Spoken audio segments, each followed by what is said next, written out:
Hello everyone.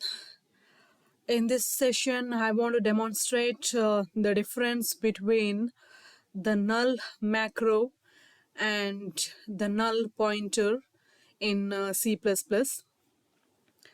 So I'm talking about this null macro, which is basically defined as an integer type with value 0. Okay.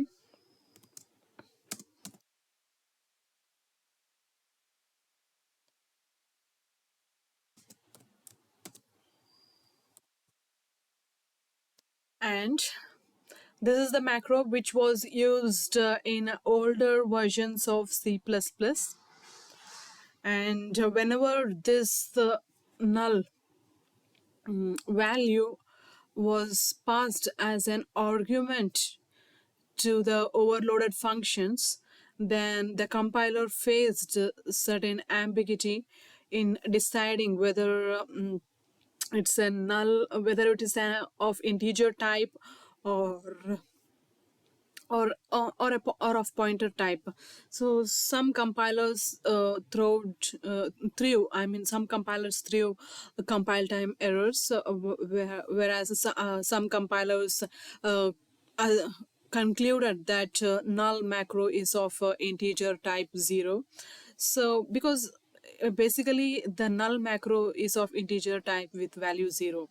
So and the other pointer I'm talking about is the null pointer, which was introduced in C++11 and which basically can be used to address the ambiguity caused by the null macro.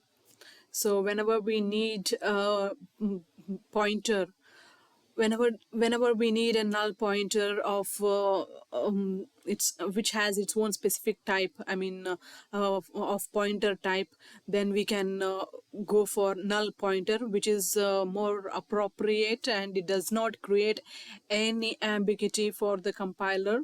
The compiler definitely knows that null pointer is of a pointer type, and it will definitely invoke the right function during the function overloading scenarios, right? So let's see with an example.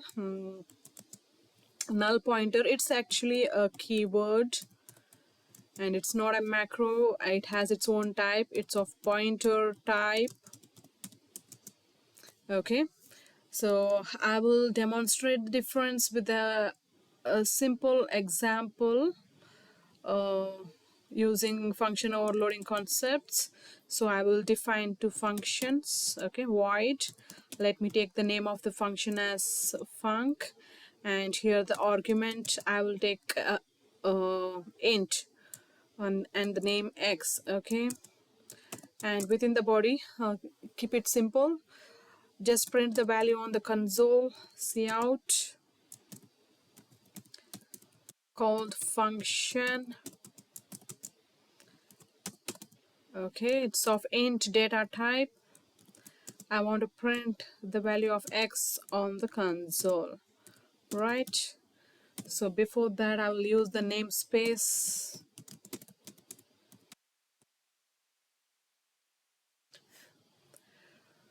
Okay, so similarly, I want to define the other function of same name and different data type. Oh, here I'll take the data type as void. I'm basically taking the void pointer as an argument here. A void pointer is a generic pointer where the pointer points to any data type, int, float, double, or char. The compiler doesn't know what exactly the data type is. Okay, it's a generic pointer. Okay, and that's the void pointer. And the body, once again the same.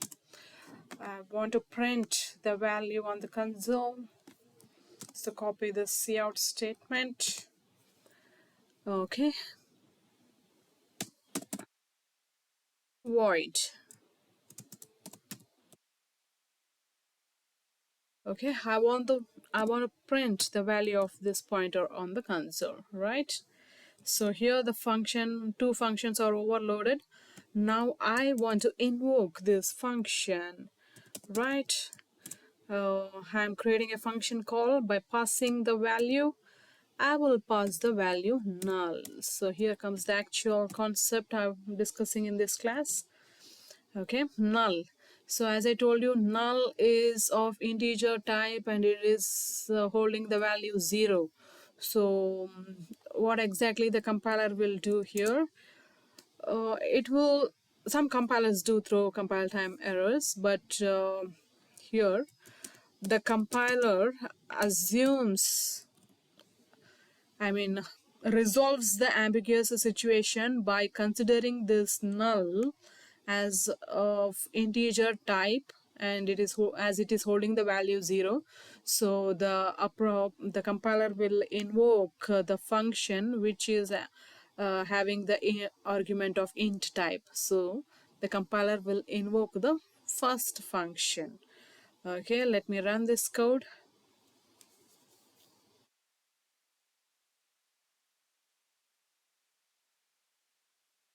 So as you can see, the compiler has assumed that null is assumed in the sense, yeah, it has the compiler has decided to invoke the first function based on the value of null. Null is of integer holding 0, right? So the compiler has invoked int.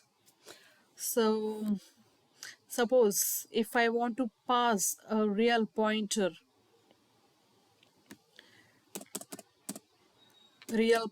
constant, then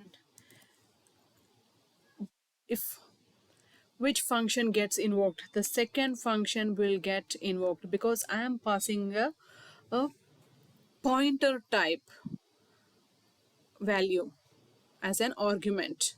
So the second function block will get called.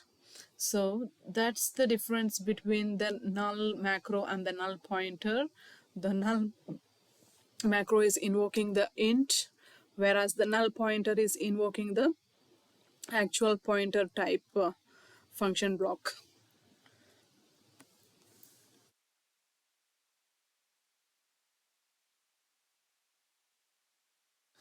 As you can see here, this is exactly the difference between null pointer and the null macro.